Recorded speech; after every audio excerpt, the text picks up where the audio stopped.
Hello students, কেমন আছো সবাই? তো আজকে আমরা চলে এসেছি ভৌতজগৎ এবং পরিমাপের সেকেন্ড ক্লাস 2/4 ফিজিক্যাল ওয়ানের মেজারমেন্টের আমরা সেকেন্ড ক্লাসে চলে এসেছি। আমরা গত ক্লাসে বলেছিলাম যে এই ফিজিক্যাল ওয়ার্ল্ড এবং মেজারমেন্ট এটা টোটাল 4টে ক্লাস। তো এটার সেকেন্ড ক্লাস। তোমরা যদি না কেউ প্রথম ক্লাসটাকে দেখে থাকো, আমার ডেসক্রিপশন বক্সে লিঙ্ক দেওয়া থাকবে, তোমরা দেখে নেবে। ওকে, চলো তাহলে আজকে আমাদের ক্লাস হবে পরিমাপের পদ্ধতি। এর আগের দিন আমরা জেনেছি যে কেন পরিমাপের প্রয়োজনীয়তা আছে। তো আজকে জানব সেই পরিমাপের পদ্ধতি কী। তাহলে মেথড অফ মেজারমেন্ট দুরকমভাবে হবে, প্রত্যক্ষ পদ্ধতি এবং পরোক্ষ পদ্ধতি। ভালো করে তোমরা ডায়াগ্রামটা দেখবে। প্রত্যক্ষ পদ্ধতি এবং পরোক্ষ পদ্ধতি। প্রত্যক্ষ পদ্ধতিতেও লেন্থ, মাস, টাইম, দৈর্ঘ্য, ভর, সময় মাপা হয় এবং পরোক্ষ পদ্ধতিতেও লেন্থ, মাস, টাইম, দৈর্ঘ্য, ভর, সময় মাপা হয়। তাহলে পার্টিকুলার যদি আমরা দৈর্ঘ্য পরিমাপের পদ্ধতি ধরি, তাহলে দৈর্ঘ্য পরিমাপের পদ্ধতিতেও কিন্তু প্রত্যক্ষ পদ্ধতি পাবো, পরোক্ষ পদ্ধতি পাবো। তাহলে চলো আমরা প্রথমে দেখি যে দৈর্ঘ্য পরিমাপের পদ্ধতি। দৈর্ঘ্য পরিমাপের পদ্ধতিতে আমরা দেখব যে প্রত্যক্ষ পদ্ধতি কিভাবে হচ্ছে এবং পরোক্ষ পদ্ধতি কিভাবে হচ্ছে। তাহলে প্রথমটা আমরা দেখি যে কি না প্রত্যক্ষ পদ্ধতি, ডাইরেক্ট মেথড। যেটা ডাইরেক্ট মেথড কি না, কোনো কিছু জিনিস আমরা মাপবো। সাপোজ আমার হাতে এই কলমটা আছে, এই ডাস্টারটা আছে, তাহলে এর দৈর্ঘ্য কতখানি, এই কলমের দৈর্ঘ্য কতখানি আমাকে যদি মাপতে হয়, আমার হাতের কাছে কীটা আছে? আমার হাতের কাছে স্কেল আছে। সাধারণত আমাদের কাছে যে স্কেল বা রুলার থাকে, সেই স্কেল বা রুলার দিয়ে আমরা দেখব যে এটার দৈর্ঘ্য কতখানি। তাহলে এই যে পদ্ধতি, এটাকে বলা হবে প্রত্যক্ষ। অর্থাৎ কোনো বস্তুর দৈর্ঘ্য যদি আমরা সরাসরি কোনো প্রমাণ দৈর্ঘ্যের সঙ্গে তুলনা করে পেতে পারি বা নির্ণয় করতে পারি, তখন সেই পদ্ধতিকে বলবো প্রত্যক্ষ পদ্ধতি। তাহলে প্রত্যক্ষ পদ্ধতির উদাহরণ কি হবে? প্রত্যক্ষ পদ্ধতিতে আমরা কী দিয়ে মাপলাম? বললাম স্কেল, সাধারণ স্কেল বা রুলার। এছাড়া আছে স্লাইড ক্যালিপার্স, নাম শুনেছ? স্লাইড ক্যালিপার্স বা ভার্নিয়ার ক্যালিপার্স। ভার্নিয়ার ক্যালিপার্স বা স্লাইড ক্যালিপার্স, এবং এরপর আছে স্ক্রু গেজ। এই যে দুটো নাম বললাম, এই দুটো সাধারণত আমাদের কাছে থাকে না, এগুলো সাধারণত আমরা ল্যাবে ইউজ করি। তো তোমরা ক্লাস 11-এ উঠেছো, তোমাদের যখন প্র্যাকটিক্যাল হবে বা যদি কারোর শুরু হয়ে থাকে, দেখবে যে তোমাদের এই স্লাইড ক্যালিপার্স এবং স্ক্রু গেজ দুটোর এক্সপেরিমেন্টাল আছে। তো এই স্লাইড ক্যালিপার্স কি, স্ক্রু গেজ কি, এটা পরে আসছে। তো এইবার আমরা আসব পরোক্ষ পদ্ধতি। পরোক্ষ পদ্ধতি অর্থাৎ ইনডাইরেক্ট মেথড। পরোক্ষ পদ্ধতি কি?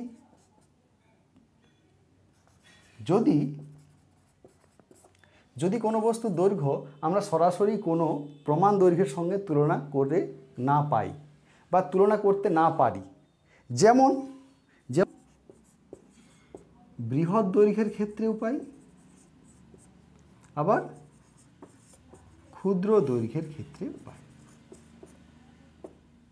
অর্থাৎ তাহলে পরোক্ষ পদ্ধতিতে আমরা দুভাবে কি না, অতি বৃহৎ দৈর্ঘ্যের ক্ষেত্রে মাপবো কীভাবে এবং অতি ক্ষুদ্র দৈর্ঘ্যের ক্ষেত্রে। সব দৈর্ঘ্য প্রত্যক্ষ পদ্ধতিতে মাপা সম্ভব নয়। যেমন খুব ছোট ছোট অণুপরমাণুর ব্যাসার্ধ থেকে শুরু করে যদি পৃথিবী থেকে চন্দ্র বা পৃথিবী থেকে বিভিন্ন গ্রহ উপগ্রহের দূরত্ব আমরা মাপতে চাই, তখন আমরা প্রত্যক্ষ পদ্ধতিতে মাপতে পারি না। তাহলে সেই পরোক্ষ পদ্ধতিতে আমরা কি না, অতি বৃহৎ দৈর্ঘ্য অর্থাৎ পৃথিবী থেকে চাঁদ বা পৃথিবী থেকে অন্যান্য গ্রহ উপগ্রহের ক্ষেত্রে বা এই মহাজাগতিক দৈর্ঘ্যের ক্ষেত্রে, মহাজাগতিক দূরত্বের ক্ষেত্রে আমরা কি ব্যবহার করব? যেমন আছে প্যারাল্যাক্স মেথড। প্যারাল্যাক্স মেথড আর আছে যেমন echo method, reflection method,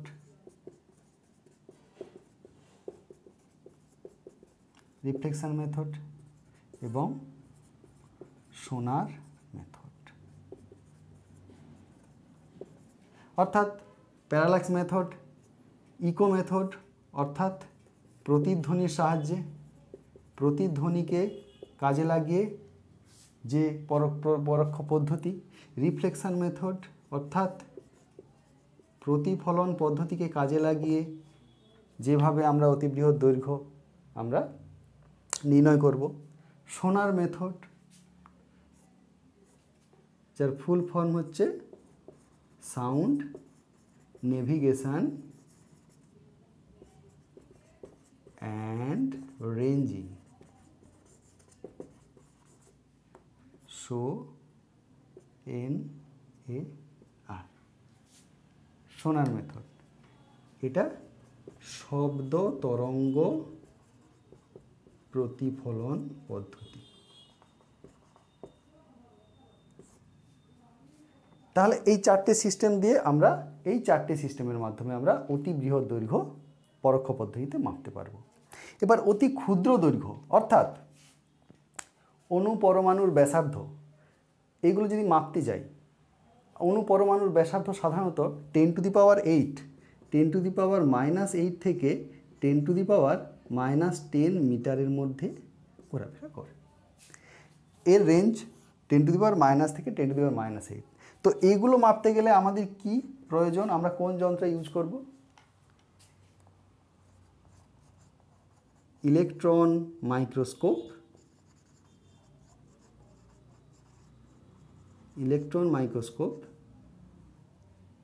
electron microscope এবং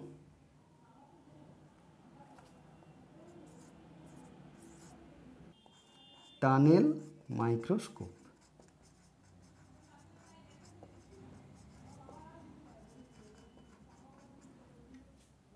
তাহলে কি দেখলাম আমরা? দৈর্ঘ্য পরিমাপের পরোক্ষ পদ্ধতি, প্রত্যক্ষ পদ্ধতি আমরা দেখেছি এর আগে। প্রত্যক্ষ পদ্ধতি কি ছিল না, যার দ্বারা আমরা সাধারণ কোনো প্রমাণ মানের সঙ্গে তুলনা করতে পারবো। যেমন এখানে কি কি দেখেছিলাম আমরা? অর্ডিনারি স্কেল দেখেছিলাম, যে স্কেল আমরা সাধারণত ইউজ করে থাকি, ভার্নিয়ার ক্যালিপার্স এবং স্ক্রু গেজ। হলো। এইবার আমরা দৈর্ঘ্য পরিমাপের পদ্ধতি নিয়ে আলোচনা করলাম। এবার আমরা আলোচনা করব ভর পরিমাপের পদ্ধতি। তাহলে ভরের ক্ষেত্রেও সেই একইভাবে আমরা আবার পাবো প্রত্যক্ষ পদ্ধতি এবং পরোক্ষ পদ্ধতি। তাহলে প্রত্যক্ষ পদ্ধতি আমরা দেখব যে ভরের ক্ষেত্রে প্রত্যক্ষ পদ্ধতি কি।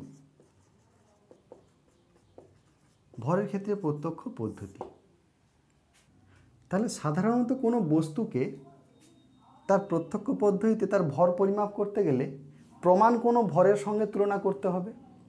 যেমন কি কি দেখতে পাবো আমরা এখানে?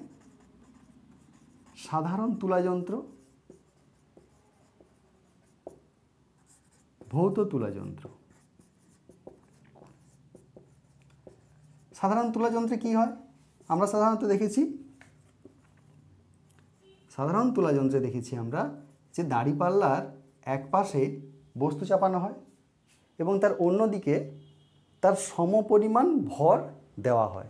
তো যেই ভরের সঙ্গে ওই বস্তুর ভর সমান হবে তখন কি না সূচক, যা সূচক থাকে তখন শূন্য বিন্দুতে অবস্থান করবে। অর্থাৎ এটা যদি দাঁড়িপাল্লা হয়, এদিকে যদি বস্তু চাপানো হয়, এদিকে যদি প্রমাণ কোনো ভর চাপানো হয়, তখন এইখানে যে সূচকটা থাকবে, এটা যদি শূন্যতে অবস্থান করলে তখন বলা হয় যে এই বস্তুর ভর এই প্রমাণ ভরের সঙ্গে সমান। তাহলে এটা কমন ব্যালেন্স, ভৌত ব্যালেন্স, ফিজিক্যাল ব্যালেন্স। এটা তো প্রত্যক্ষ পদ্ধতি হলো। পরোক্ষ পদ্ধতি কি? পরোক্ষ পদ্ধতি আমরা তো সরাসরি আমরা মাপতে পারি না, বলেই তো আমাদের পরোক্ষ পদ্ধতি নিতে হয়। তাহলে পরোক্ষ পদ্ধতি কি দেখা গেল, এক্ষেত্রেও আমরা আবার দেখব যে অতি বৃহৎ ভর এবং অতি ক্ষুদ্র ভর। তাহলে পরোক্ষ পদ্ধতিতে আমরা কি দেখব, অতি বৃহৎ ভরের ক্ষেত্রে অর্থাৎ চাঁদ, সূর্য বা গ্রহ নক্ষত্র এদের ক্ষেত্রে আমরা কিভাবে ভর নির্ণয় করব। কিভাবে না, প্রথমে আমরা মহাকর্ষ বল নির্ণয় করব। মহাকর্ষ বল সমান জানি আমরা ভর ইন্টু ত্বরণ। এখানে ত্বরণ হলো অভিকর্ষজ ত্বরণ জি। তাহলে এইটা জানা আছে, এইটা বের করলেই আমরা এটা পেয়ে যেতে পারবো। এই পদ্ধতি এখানে ব্যবহার করা হয়। আর অতি ক্ষুদ্র ভরের ক্ষেত্রে অর্থাৎ পরমাণুর ভর মাপার জন্য আমরা এখানে কি ব্যবহার করা হয় না, বর্ণালী বীক্ষণ যন্ত্র বা মাস স্পেকট্রোমিটার। তাহলে এরপর আসছি আমরা, দৈর্ঘ্য হলো, ভর হলো, এরপর কি না সময় পরিমাপের জন্য আমরা এখানেও আমরা দেখব যে প্রত্যক্ষ পদ্ধতি কি এবং পরোক্ষ পদ্ধতি কি। প্রত্যক্ষ পদ্ধতি আমরা কি না, সাধারণত আমরা সময় মাপার জন্য কি ব্যবহার করি, সাধারণত আমরা সময় মাপার জন্য ঘড়ি ব্যবহার করি। কিন্তু এটা তো আমরা সাধারণত প্রত্যক্ষ পদ্ধতিতে বললাম। তাহলে পরোক্ষ পদ্ধতিতে আমরা কি বলবো, পরোক্ষ পদ্ধতিতে আমরা কি মাপবো, অর্থাৎ পরোক্ষ পদ্ধতি বলতে যেগুলো আমরা সাধারণত সরাসরি মাপতে পারি না। এখানের ক্ষেত্রেও সেই একই রকম আসবে, অতি বৃহৎ ক্ষেত্র এবং অতি ক্ষুদ্র ক্ষেত্র। আচ্ছা, অতি বৃহৎ ক্ষেত্র, তাহলে অতি বৃহৎ ক্ষেত্র, অতি ক্ষুদ্র ক্ষেত্র। অতি বৃহৎ ক্ষেত্র অর্থাৎ কি, যদি পৃথিবীর বয়স নির্ণয় করতে হয় বা হিমালয়ের বয়স নির্ণয় করতে হয় বা প্রাচীন কোনো বৃক্ষের বয়স নির্ণয় করতে হয়, সেক্ষেত্রে আমরা তো আর ঘড়ি বা স্টপওয়াচ দিয়ে তার বয়স নির্ণয় করতে পারবো না। সেক্ষেত্রে আমরা কি পদ্ধতি বা বিজ্ঞানীরা কি পদ্ধতি ব্যবহার করেন, কার্বন ডেটিং পদ্ধতি। এটা একটা তেজস্ক্রিয় পদ্ধতি। এছাড়াও বিভিন্ন রকম রেডিও অ্যাক্টিভ বা তেজস্ক্রিয় পদ্ধতি ব্যবহার করা হয়, রেডিও অ্যাক্টিভ ডেটিং।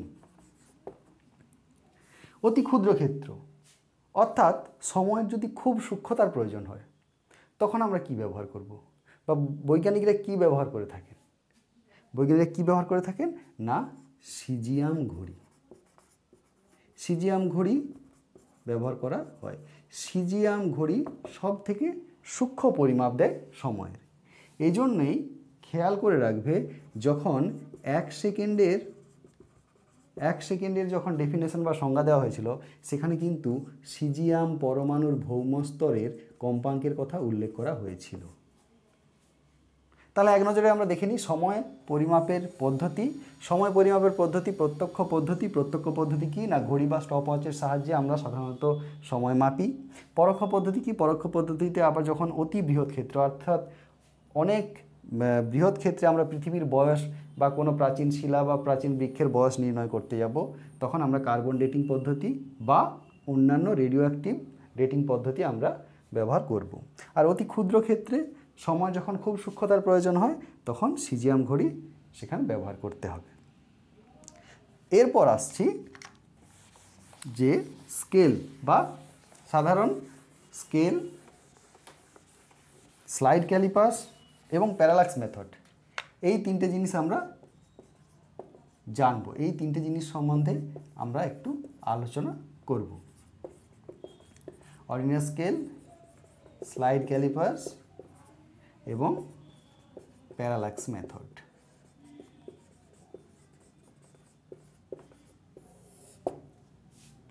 তাহলে আমরা দৈনন্দিন জীবনে যে স্কেল ব্যবহার করে থাকি তাকে বলা হয় অর্ডিনারি স্কেল। আমার হাতে একটি স্কেল আছে, একটু ভালো করে লক্ষ্য করো, দেখো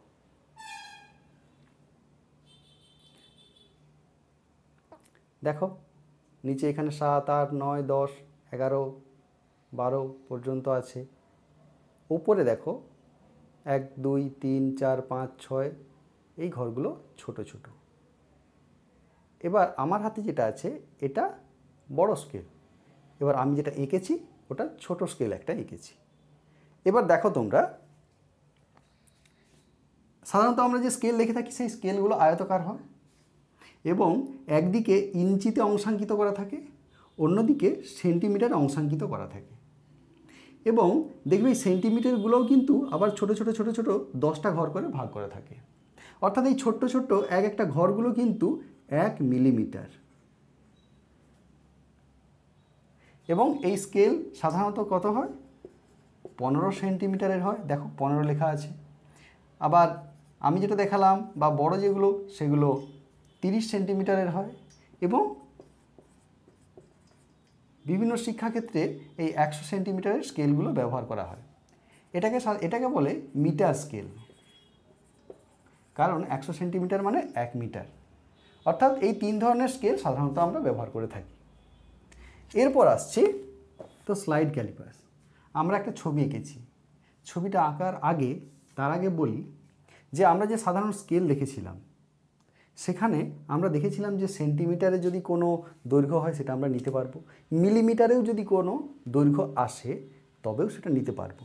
অর্থাৎ 4.5 সেন্টিমিটার বা 4.6 সেন্টিমিটার আমরা দৈর্ঘ্য পরিমাপ করতে পারবো।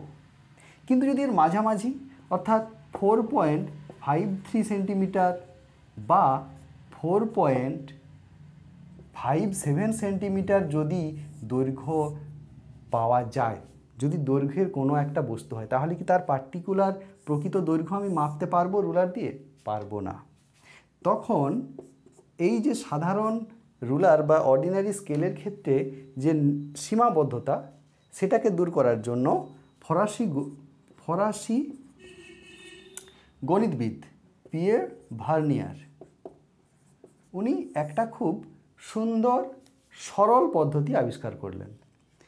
উনার নাম অনুসারেই একটা ভার্নিয়ার স্কেল উনি তৈরি করলেন, যেই স্কেলটা স্লাইড ক্যালিপার্সের সঙ্গে যুক্ত করে টোটালটা তৈরি হলো যে ভার্নিয়ার ক্যালিপার্স। তো আমরা এখানে এই একটা ভার্নিয়ার ক্যালিপার্সের ছবি এঁকেছি। ছবিটা একটু ভালো করে লক্ষ্য করো যে এটা মূল স্কেল। এই মূল স্কেলের এপাশে একটি দাঁড়া আছে, এই দাঁড়াটি কিন্তু স্থির, কিন্তু এই মূল স্কেলের ওপরে একটা সিস্টেম দেওয়া আছে। বিজ্ঞানী যিনি ভার্নিয়ার তিনি এই সিস্টেমটা আবিষ্কার করেন। এটা কি? এখানে একটা জকি আছে, যেই জকি দিয়ে টানা ঠেলা করলে এই যে সিস্টেমটা এটা যাতায়াত করতে পারবে, এদিক ওদিক সচল থাকতে পারবে। ওই জন্য এই দাঁড়াটা হচ্ছে সচল দাঁড়া। কোনো বস্তুকে মাপতে হলে এই দুটি দাঁড়ার মধ্যিখানে সেই জিনিসটিকে বা বস্তুটাকে দিতে হবে। আচ্ছা, এইবার ভার্নিয়ার স্কেল দেখো, এই যে নিচে যে অংশাঙ্কিত করা আছে এই জায়গাটা হচ্ছে ভার্নিয়ার স্কেল। ভার্নিয়ার স্কেলে কটা দাগ আছে দেখো, 0 থেকে 10, অর্থাৎ 1, 2, 3, 4, 5, 6, 7, 8, 9, 10। এর 10টা ঘর। এইটা মূল স্কেলের কটা ঘরের সঙ্গে সমান হয়েছে একটু লক্ষ্য করে দেখো। 2 থেকে 3 যায়নি, তার আগের দাগে এর 10 নম্বর ঘরটা মিলে গেছে। যদি এর 2 নম্বর ঘরের সঙ্গে এর 0 দাগ মিলে এবং 3 নম্বর ঘরের ঠিক আগের দাগের সঙ্গে যদি এর 10 নম্বর ঘর মেলে, তাহলে ভার্নিয়ার স্কেলের 10 ঘর মূল স্কেলের কত ঘরের সমান হচ্ছে? মূল স্কেলের 1, 2, 3, 4, 5, 6, 7, 8, 9 ঘর। তাহলে আমরা সাধারণ স্কেল বা অর্ডিনারি স্কেলে যে সূক্ষ্মতাটা পাইনি সেটা এবার আমরা এই ভার্নিয়ার স্কেলে পাব। তাহলে ভার্নিয়ার স্কেলে পরিমাপ করার জন্য আগে আমাদের নির্ণয় করতে হবে ভার্নিয়ার স্থিরাঙ্ক বা যাকে বলা হয় ভার্নিয়ার কনস্ট্যান্ট বা ভিসি, এই ভিসি আমরা বের করব। ভিসি বের করার পদ্ধতি কি নয়, তো ভার্নিয়ার স্থিরাঙ্ক নির্ণয় করতে গেলে আগে আমাদের জানতে হবে যে ভার্নিয়ার স্থিরাঙ্ক বা ভার্নিয়ার কনস্ট্যান্ট কি বা কাকে বলে। তাহলে ভার্নিয়ার কনস্ট্যান্ট কাকে বলে? না, মূল স্কেলের ক্ষুদ্রতম এক ঘরের থেকে ভার্নিয়ার স্কেলের ক্ষুদ্রতম এক ঘর, অর্থাৎ মূল স্কেলের এক ঘরের এবং ভার্নিয়ার স্কেলের এক ঘরের যে অন্তরফল তাকে বলা হবে ভার্নিয়ার কনস্ট্যান্ট বা ভার্নিয়ার স্থিরাঙ্ক। তাহলে প্রথমে আমরা দেখেছি যে ভার্নিয়ার স্কেলের 10 ঘর সমান মূল স্কেলের 9 ঘর। তাহলে লিখি আমরা ভার্নিয়ার স্কেলের কত না 10 ঘর সমান মূল স্কেলের 9 ঘর। তাহলে ভার্নিয়ার স্কেলের 1 ঘর সমান মূল স্কেলের 9-এর 10 ঘর।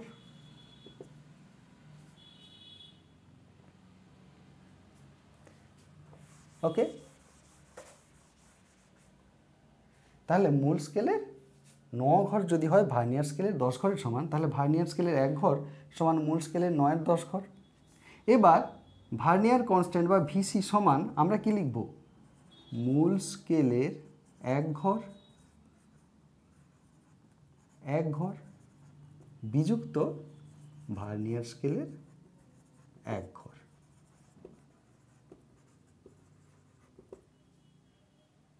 তাহলে এখানে লিখতে পারি মূল স্কেলের 1 ঘর সমান,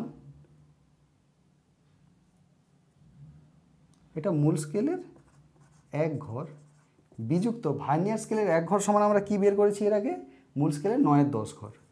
তাহলে মূল স্কেলের 9-এর 10 ঘর। তাহলে ভিসি সমান কি? মূল স্কেল যদি আমরা কমন নিই তাহলে কি হবে না, মূল স্কেলের 1 - 9-এর 10 ঘর সমান মূল স্কেলের 1-এর 10 ঘর। 1-এর 10 ঘর সমান কত? 1-এর 10 ইন্টু মূল স্কেলের 1 ঘর কত না 1 মিলিমিটার। তাহলে কত হবে? 0.01 মিলিমিটার। 0.01 মিলিমিটার মানে লিখতে পারি 0.01 সেন্টিমিটার। তাহলে এখানে ভার্নিয়ার স্কেল বা ভার্নিয়ার কনস্ট্যান্ট কত বেরোচ্ছে না 0.01 সেন্টিমিটার, অর্থাৎ 1-এর 100 সেন্টিমিটার, যাকে আমরা বলতে পারি 1 সেন্টিমিটারের 100 ভাগের 1 ভাগ, বা বলতে পারি 1 মিলিমিটারের 10 ভাগের 1 ভাগ। তাহলে আমরা অর্ডিনারি স্কেল বা সাধারণ স্কেলে কতটুকু মাপতে পেরেছিলাম? 1 মিলিমিটার পর্যন্ত। কিন্তু এখানে আমরা কতটা মাপতে পারবো না 1 মিলিমিটারের 10 ভাগের 1 ভাগ পর্যন্তও আমরা মাপতে পারবো। অর্থাৎ এখানে আমরা কত পর্যন্ত মাপতে পারবো না 0.1 মিলিমিটার পর্যন্ত আমরা মাপতে পারবো।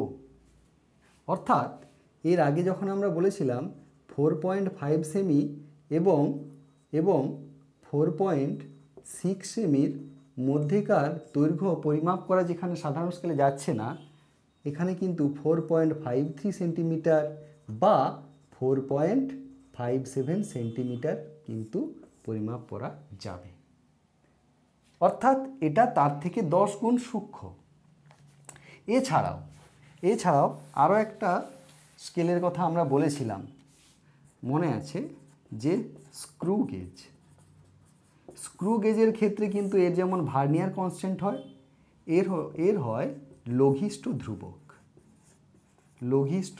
ধ্রুবক বা list count, list count, LC. এর 1 এলসি সমান কিন্তু 0.01 মিলিমিটার বা 0.001 সেন্টিমিটার। অর্থাৎ এটা কিন্তু 1 মিলিমিটারের 100 ভাগের 1 ভাগ পর্যন্তও পরিমাপ করতে পারে। এটা যেমন 1 মিলিমিটারের 10 ভাগের 1 ভাগ পর্যন্ত পরিমাপ করতে সক্ষম, তেমন স্ক্রু গেজ 1 মিলিমিটারের 100 ভাগের 1 ভাগ পর্যন্ত পরিমাপ করতে সক্ষম। অর্থাৎ স্ক্রু গেজ ভার্নিয়ার স্কেলের থেকেও আরও 10 গুণ সূক্ষ্ম। এবার আসছি প্যারালাক্স পদ্ধতি। বলেছিলাম যখন এটা পরোক্ষ পদ্ধতি, দৈর্ঘ্য মাপার পরোক্ষ পদ্ধতি আলোচনা করা হয়েছিল, তখন বলেছিলাম প্যারালাক্স পদ্ধতি, প্যারালাক্স মেথড। প্যারালাক্স মেথডে কি না, মহাজাগতিক দূরত্ব নির্ণয় করা হয়। তো বলে রাখি, এভাবেই প্রত্যেকটা ক্লাস কিন্তু ডিটেলসে আলোচনা হবে, এবং বলে দিলাম যে এটা সেকেন্ড ক্লাস চলছে, এরপরে আরও 2টো ক্লাস আসবে, এবং প্রত্যেকটা ক্লাস যাতে তোমরা প্রথমেই জানতে পারো, অবশ্যই তোমরা চ্যানেলটা সাবস্ক্রাইব করে নোটিফিকেশান বেল আইকনটা প্রেস করে রাখো, এবং কমেন্ট করো। তোমরা যদি কোনো জায়গায় যদি অসুবিধা হয় বা তোমাদের কোন জায়গাটা খুব ভালো লেগেছে, সেই জায়গাটা কমেন্ট করে আমাকে জানাতে পারো। কমেন্ট করো, লাইক করো, এবং বন্ধুদের সাথে অবশ্যই শেয়ার করো। ধরা যাক প্রথম চিত্রে, এই চিত্রে এস একটা গ্রহ। আমরা পৃথিবী থেকে 2টো জায়গা থেকে একই সময়ে এই গ্রহকে দেখতে পেলাম, এ এবং বি বিন্দু থেকে। তাহলে প্যারালাক্স কোণ এর ক্ষেত্রে হবে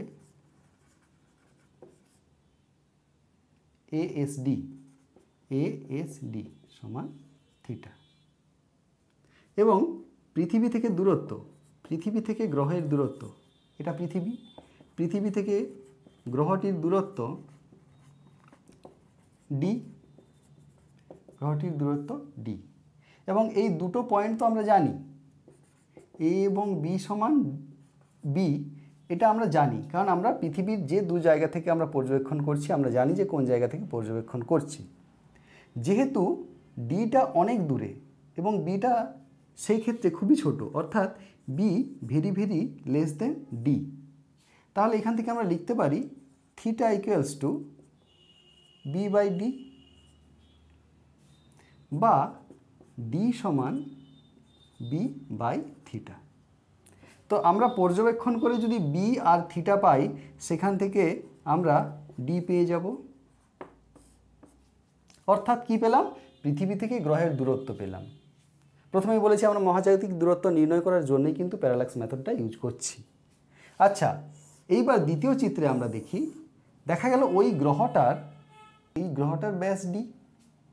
তাহলে সেক্ষেত্রেও যদি হয়, আমরা পৃথিবীর এক স্থানে বসে আমরা এটা পর্যবেক্ষণ করতে পারবো, এবং এই যে কৌণিক ব্যাস, পৃথিবীর একই জায়গায় বসে এই কৌণিক ব্যাস নির্ণয় করা যায়। এই ক্ষেত্রেও ডিটা এই ডি এর ক্ষেত্রে অনেক ছোট, তাহলে সেক্ষেত্রেও লিখতে পারি আলফা সমান ডি বাই ডি। তাহলে আমাদের যেহেতু ডি জানা আছে, আমরা পেয়েছি এখানে ডি, এবং এই ডি যেহেতু আমরা মাপলাম, সেখান থেকে আমরা যেহেতু কৌণিক ব্যাসটা যেহেতু মেপেছি, আমরা এটা মাপতে পারি, তাহলে এই দুটো জানা থাকলে ডি আমরা এখান থেকে পেয়ে যেতে পারবো। অর্থাৎ পৃথিবীর ওই গ্রহের ব্যাসার্ধ আমরা নির্ণয় করতে পারলাম। তাহলে প্যারালাক্স মেথডে আমরা কি পেলাম, যে পৃথিবী থেকে কোনো গ্রহের দূরত্ব আমরা জানতে পারলাম, এবং ওই গ্রহের ব্যাসার্ধ বা ব্যাস আমরা জানতে পারলাম। তো এই ক্লাসের আমরা একদম শেষ পর্যায়ে চলে এসেছি। তো আজকে আমরা যা আলোচনা করলাম, সেই লেসন রিলেটেড এমসিকিউ বা ভেরি শর্ট অ্যান্সার টাইপের কোশ্চেন আজকে আমরা 10টা আলোচনা করব। প্রথম কোশ্চেন কি না, ভার্নিয়ার স্কেলের উদ্ভাবক হলেন, বলেছি ফরাসি গণিতবিদ পিয়ের ভার্নিয়ার। ভার্নিয়ার কনস্ট্যান্টের মান সিজিএস এককে কত, সেন্টিমিটার এককে কত বের করেছি, 0.01 সেন্টিমিটার। মহাজাগতিক দূরত্ব নির্ণয় কি পদ্ধতি ব্যবহার করা হয়, একটু আগেই আমরা প্রমাণ করলাম। কি পদ্ধতি? Parallax method. ওকে, সমুদ্রের গভীরতা মাপা হয় কোন পদ্ধতিতে? আমরা বলেছিলাম সোনার system, sound navigation and ranging. এটা সাধারণত জাহাজের তলদেশ থেকে একরকম শব্দ পাঠিয়ে সেটা আবার কখন ফিরে আসছে এই রকম পদ্ধতিকে একটা ব্যবহার করা হয়। পৃথিবীর বয়স নির্ণয়ের পদ্ধতি। পৃথিবীর বয়স নির্ণয়ের পদ্ধতিতে আমরা কি কি চারটে আছে, carbon dating, lithium dating, hydrogen dating, double dating. Carbon dating. 6 নম্বর প্রশ্ন, 1 লিস্ট কাউন্ট ইকুয়ালস টু কত মিলিমিটার? বলো বলো। 0.01 মিলিমিটার। স্ক্রু গেজের ক্ষেত্রে লিস্ট কাউন্ট যেটা আমরা বলেছিলাম একটু আগে। পরমাণুর ভর পরিমাপক একটি যন্ত্রের নাম লেখো। কি হবে? মাস স্পেকট্রোমিটার। 8 নম্বর কোশ্চেন, 1 সেকেন্ডের সংজ্ঞায় কোন পরমাণুর উল্লেখ আছে?